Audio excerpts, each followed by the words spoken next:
Sutta number 6.6.55 is one of the well-known suttas. Once, when the Exalted One was dwelling near Rajagaha on Mount Vulture Peak, the Venerable Sona dwelt in cool wood near Rajagaha. Now the Venerable Sona, in solitude apart, thought thus in his mind, "The Exalted One's disciples live in active energy, and I am one of them. Yet my heart is not detached and free of the asavas. My family is rich, and I can enjoy riches and do good. What if I were to forsake the training and turn to low things, enjoy riches and do good?" And the Exalted One, knowing in his own heart the Venerable Sona's thoughts, as a strong man might stretch his bent arm or bend his stretched arm, left Mount Vulture Peak and appeared in cool wood before the Venerable Sona. And when his seat was ready, the Exalted One sat down, and the Venerable Sona, after saluting, also sat down at one side. And the Exalted One said to him, so seated, "Sona, did you not thus think in your heart, the Exalted One's disciples live in active energy, and I am one of them. Yet my heart is not detached and free of the asavas. What if I were to forsake the training and turn to low things?" "Yes, Lord." "What think you, Sona? Were you not in the old days at home clever at the lutes, string, music?" "Yes, Lord." "And what think you, Sona, when your lutes, strings were overstrung, was your lute then tuneful and playable?" "No, indeed, Lord." "And what think you, Sona, when your lute strings were overlaxed, was your lute then tuneful and playable?" "No, indeed, Lord." "But when, Sona, your lute strings were neither overstrung nor overlaxed, but keyed to the middle pitch, was your lute then tuneful and playable?" "Surely, Lord." "Even so, Sona, energy when overstrung ends in flurry or restlessness, when overlaxed in idleness. Wherefore, Sona, stand fast in the mean of energy, pierce the mean in the use of the faculties, and therein grasp the real worth." "Yes, Lord." And the Exalted One, after charging the Venerable Sona with this counsel, as a strong man might bend his arm to and fro, left cool wood and appeared on Mount Vulture Peak. And presently the Venerable Sona stood fast in the mean of energy, pierced the mean in the faculties, and grasped therein the mark, and living alone, secluded, earnest, ardent, resolute, entered and abode, not long after, here amid things seen, by his own power, in the realization of that end above all of the holy life, for the sake of which clansmen rightly go forth from the home to the homeless life. And he knew, birth is ended, the holy life lived, done is what was to be done, there is no more of this to come. And the Venerable Sona was numbered among the Arahants. Then, having won to Arahantship, the Venerable Sona thought, "Suppose I visit the Exalted One and declare knowledge near him." And he went to the Exalted One, saluted him, and sat down at one side. And so seated he said, "Lord, the Arahant monk who has destroyed the asavas, lived the life, done what was to be done, set down the burden, won self-will, shattered life's fetter, and is freed by perfect knowledge, has applied himself to 6 things, to dispassion, detachment, harmlessness, destroying craving, destroying grasping, and to non-delusion. Perhaps, Lord, some venerable person may think, could it be that this venerable man has applied himself to dispassion, relying on mere faith alone? Let him not think so. Lord, the asava-freed monk who has lived the life, done what was to be done, who sees not in himself to be done, not to be added to what has been done, by the fact of being passionless, has applied himself to dispassion by destroying passion, by the fact of being without hatred, has applied himself to dispassion by destroying hatred, by the fact of being delusion, has applied himself to dispassion by destroying delusion. Or he may think, could it be that this venerable man has applied himself to detachment while hankering after gains, favors, and flattery, to harmlessness while backsliding from the true, clinging to rules and rituals, to destroying craving, to destroying grasping, to non-delusion while clinging to rules and rituals. Let him not think so. Lord, the asava-freed monk, by the fact of being without passion, hatred, delusion, has applied himself to detachment, harmlessness, destroying craving, destroying grasping, non-delusion, by destroying passion, hatred, and delusion.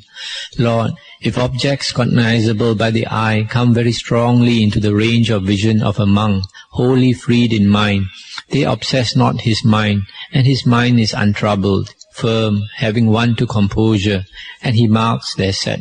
So too, sounds cognizable by the ear, smells by the nose, tastes by the tongue, contacts by the touch, and thoughts by the mind, he marks their setting. Imagine, Lord, a mountain crag or rock, cleftless, chasmless, massive, and a squall were to come very strongly from the east. It would not shake, nor rock, nor stir that crag. Or were a squall to come from the west, from the north, from the south, it would not shake, nor rock, nor stir it. Even so, Lord, if objects cognizable by the eye come very strongly into the range of the monk's vision, one wholly freed in mind, they obsess not his mind, and his mind is untroubled, firm, having won to composure, and he marks their setting. So too of sounds, smells, tastes, touches, and thoughts. That's the end of the sutta. This is one of the well-known suttas, and it's also mentioned in the Vinaya about this monk. This monk is called Sona Kolivisa, and he was supposed to come from a very rich family, and it was so delicate that it seemed that at the soles of his feet, at the bottom of his feet, hair grew. That is what is stated in the books. And after he became a monk, he was very diligent in practicing, and he tried not to sleep at night. And whenever he was tired or sleepy, he would walk. And he walked so much that his delicate feet broke, was cut, and he bled. And he bled so much that in the morning when they look at the place where he walked meditation, it was so blood-stained that they thought he was like somebody had just slaughtered a cow or something there. And in spite of all his hard work, he was not yet an arahant. So because of putting too much energy, he lost heart, and he thought of disrobing. So the Buddha came to him and told him that as a layman he used to play the guitar. So the Buddha said if the guitar strings were too tight, it would not sound well. And if it was too loose also, it would not sound loud. But if it was tuned to the middle pitch, then it would sound very well. So the Buddha advised him to practice the middle path, and he did so, and soon enough he became an arahant. And when he became an arahant, like those other arahants, they don't come and say that I have become an arahant. They just declare knowledge by saying how arahant sees things as they really are. Now the next sutta is 6.56. Now at that time the Venerable Paguna was sick, ailing, very ill, and the Venerable Ananda went to the Exalted One, saluted and sat down at one side. So seated he said to the Exalted One, Lord, the Venerable Paguna is sick, ailing, very ill. Good were it, Lord, if the Exalted One were to go and see the Venerable Paguna out of compassion. And the Exalted One consented by silence. Then in the evening, after he had come from solitude, the Exalted One visited the Venerable Paguna. And the Venerable Paguna saw him coming when he was some way off, and stirred on his bed. But the Exalted One spoke to him and said, Enough, Paguna, stir not on your bed. Are there not these seats here prepared already? I will sit here. And he sat down on the seat prepared. I'll just stop here for a moment. This Bhaguna, although he was very sick, when he saw the Buddha coming, he tried to get up on his bed. And these and other suttas show that the Buddha's disciples had a lot of love in addition to respect for the Buddha. And the sutta continues. So seated, the Exalted One said, I hope, Bhaguna, you are bearing up, keeping going, that your aches and pains grow less, not more, that there are signs of their growing less, not more.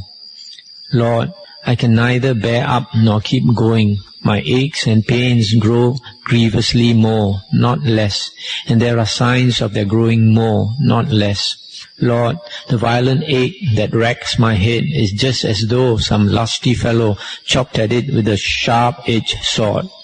Lord, I can neither bear up nor keep going. My pains grow more, not less, and there are signs of their growing more, not less. Lord, the violent pain in my head is just as though some lusty fellow clapped a stout leather strap about it. Lord, I cannot bear it. Lord, the violent stab that shoots through my stomach is just as though a skillful butcher or his apprentice cut it with a carving knife. Lord, I cannot bear it. Lord, the fever of my body is just as though a couple of lusty fellows had seized a weakling by his limbs and toasted him and roasted him over a fire pit. Lord, I cannot bear it, etc., etc. And there are signs of the pains growing worse. So the Exalted One instructed him, roused him, gladdened him, and comforted him with Dhamma talk, then rose from his seat and departed. Now not long after the Exalted One's departure, the Venerable Bhaguna died. And at the time of his death, his faculties were clear and calm. Then went the Venerable Ananda to the Exalted One, saluted him and sat down at one side. So seated he said, Lord, not long after the Exalted One left, the Venerable Bhaguna died. And at that time his faculties were clear and calm. But why, Ananda, should not the faculties of the monk, Bhaguna, have been clear and calm? The monk's mind, Ananda, had not been wholly freed from the 5 lower fetters, but when he heard that Dhamma teaching, his mind was wholly freed. There are 6 advantages, Ananda, in hearing Dhamma in time, in testing its goodness in time. What 6? Consider, Ananda, the monk whose mind is not wholly freed from the 5 lower fetters, but when dying is able to see the Tathagata. The Tathagata teaches him Dhamma, lovely in the beginning, lovely in the middle, lovely in the end, its goodness, its significance, and also makes the holy life wholly fulfilled, perfectly pure. When he has heard that Dhamma teaching, his mind is wholly freed from the 5 lower fetters. This, Ananda, is the first advantage in hearing Dhamma in time. Or, though not just able to see the Tathagata, sees his disciple who teaches him Dhamma and makes known the holy life, etc., then is his mind wholly freed. This, Ananda, is the second advantage. Or, though not able to see the Tathagata or his disciple, continues to reflect in mind on Dhamma, as heard, as learned, ponders over it, pores over it, then is his mind wholly freed. This, Ananda, is the third advantage in testing its goodness in time. Consider, Ananda, the monk whose mind is wholly freed from the 5 lower fetters, whose mind is not wholly freed in respect of the complete destruction of the root of becoming, who, when dying, is able to see the Tathagata. The Tathagata teaches him Dhamma, makes known the holy life. When he has heard that Dhamma teaching, his mind is wholly freed in respect of the complete destruction of the root of becoming. This, Ananda, is the fourth advantage in hearing Dhamma in time. Or he sees the Tathagata's disciple who teaches him Dhamma, etc. Then is his mind wholly freed. This, Ananda, is the fifth advantage. Or, though not able to see the Tathagata or his disciple, ever reflects in mind on Dhamma, as heard, as learnt, ponders on it, pores over it. As he does so, his mind is wholly freed as to the complete destruction of the root of becoming. This, Ananda, is the sixth advantage in testing his goodness in time. Verily, Ananda, these are the 6 advantages in hearing Dhamma in time, in testing its goodness in time. It's the end of the sutta. So in this sutta we find that this Venerable Phaguna, he was suffering so much that the way he described the pains in his body, you can imagine the pain that he suffered. And in the suttas, the Buddha said that, and even an Arya has to suffer bodily pains. A Putujana suffers both bodily pains as well as mental pains, but an Arya does not suffer mental pains because he accepts things as they are, as they come, because he knows life, anicca, everything changes. But still, like this monk here, he suffered so much bodily pain. And then when he died, the Buddha said that initially he had not been wholly freed from the 5 lower fetters. That means he was not yet anagami. He could have been Sotapanna or Sakadagami, but after hearing the Buddha's teaching, his mind was wholly freed from the 5 lower fetters. The 5 lower fetters meaning that he is or at least an anagami. Now, earlier we read that Aryahood and even Arahanthood is obtained during the 5 occasions, from hearing Dhamma, teaching Dhamma, repeating Dhamma, reflecting on Dhamma, and during meditation.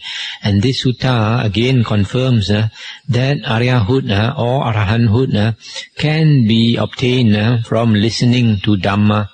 Just as here the Buddha said, either that person hears the Dhamma from the Buddha himself and he obtains freedom from the 5 lower fetters, or if he is already freed from the 5 lower fetters, just from hearing Dhamma itself, he can become an Arahant.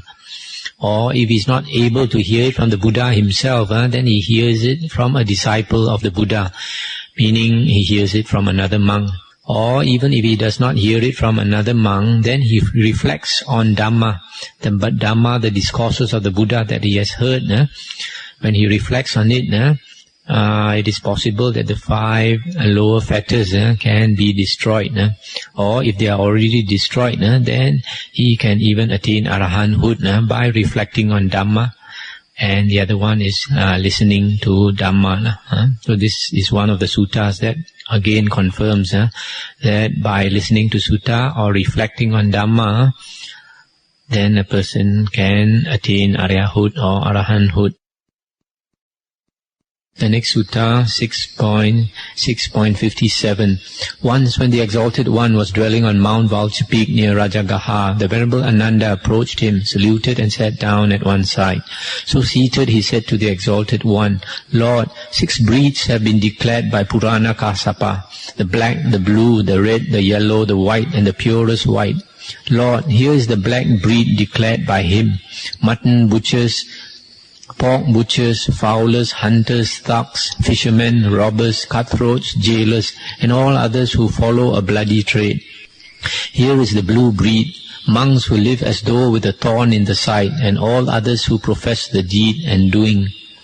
Here is the red, Jains and the loincloth folk. Here is the yellow, white-robed householders and followers of naked ascetics. Here is the white, Fakirs, Fakirs, and their disciples. And here, Lord, is the breed of the purest white, declared by Purana Kassapa, Nanda Vacha, Kisa Sankicha, and Makali Gosala. Lord, these are the 6 breeds declared by him. I'll just stop here for a moment to comment. This Purana Kassapa is one of the well-known leaders of the external sect ascetics. There were 6 during the time of the Buddha who were quite well known. Purana Kassapa was one of them, and all these 6 had wrong views. And here he's saying that there are 6 types of persons. And he mentioned the blue are the monks who live as though with a thorn in the side, and all others who profess the deed and doing. That means those who believe in karma, doing the action or the deed is karma. But like this person probably does not believe in karma, And then Jains and the loincloth folk. Jains are those naked ascetics, but they put a small little loincloth to cover their private part. And these are the Jains. There are some others who are totally naked, but the Jains just use a small cloth to cover. And then he mentions another three, Nanda, Vacha, Skisa, Sankicha, and Makali Gosala, and these are all with wrong views. Then the Buddha said, but what, Ananda, does the whole world agree with Purana Kassapa in this declaration of his? Ananda replied, certainly not, Lord. Well, Ananda, just as men might thrust a piece of meat on some poor, needy, unwilling wretch, saying, here, sir, eat this meat and pay for it too. Even so is Purana Kassapa's declaration to these recluses and Brahmins made without their consent, as though by a foolish, witless numbskull lacking common sense. Just stop here to comment again. So you see here, the Buddha calls this person a foolish, witless numbskull lacking common sense. So sometimes the Buddha can also use some strong words. Then Buddha continued, I verily, Ananda, will declare the 6 breeds. Here, give heed, I will speak.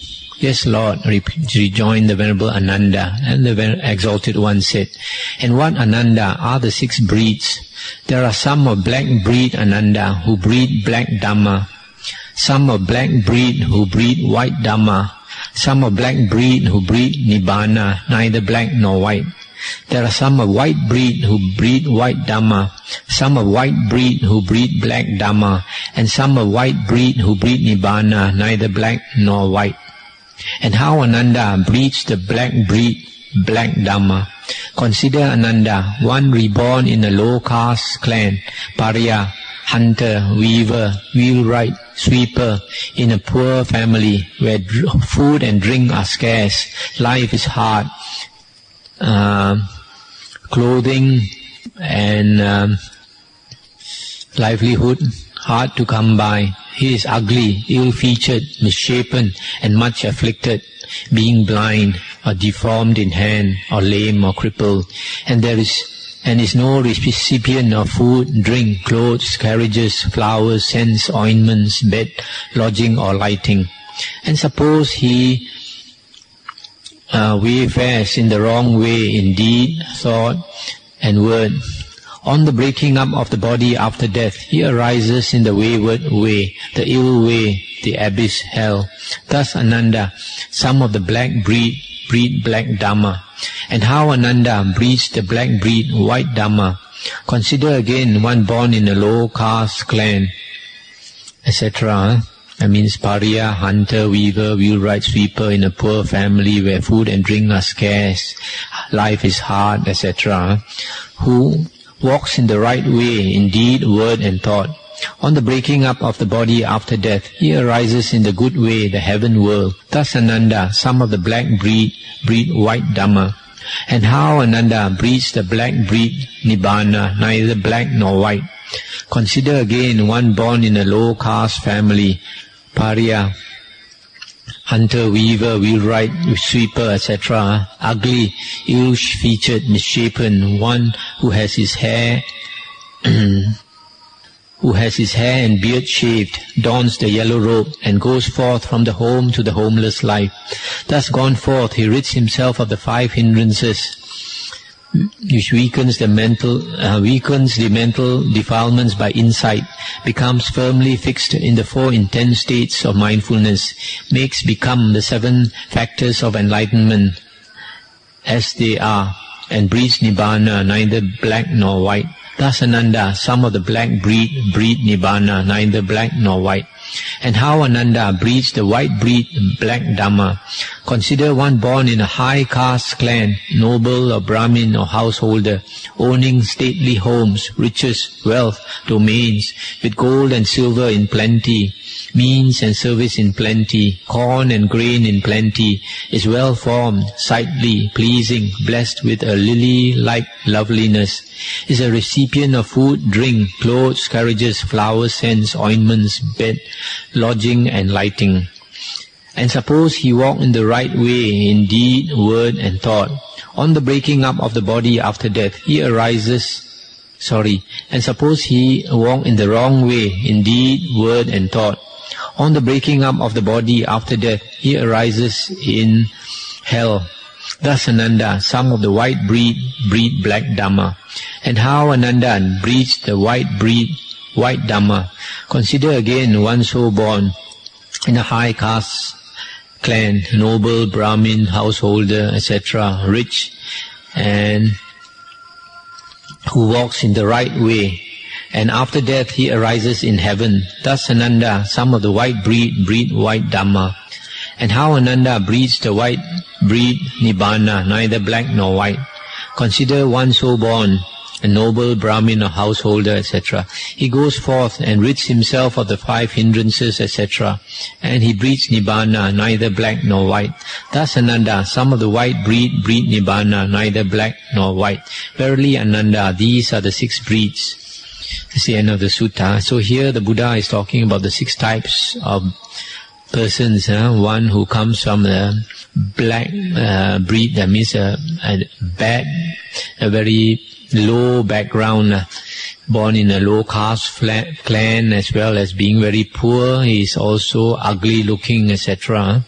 And then if he walks the wrong way, the ill way, then he ends up in the woeful plains. So there's the black breed breeding black Dhamma. And on the other hand, if he comes from a low caste clan, poor, etc., but he walks the good way in the 3 karmas of deed, word and thought, then he arises in the heaven. So he breeds white Dhamma.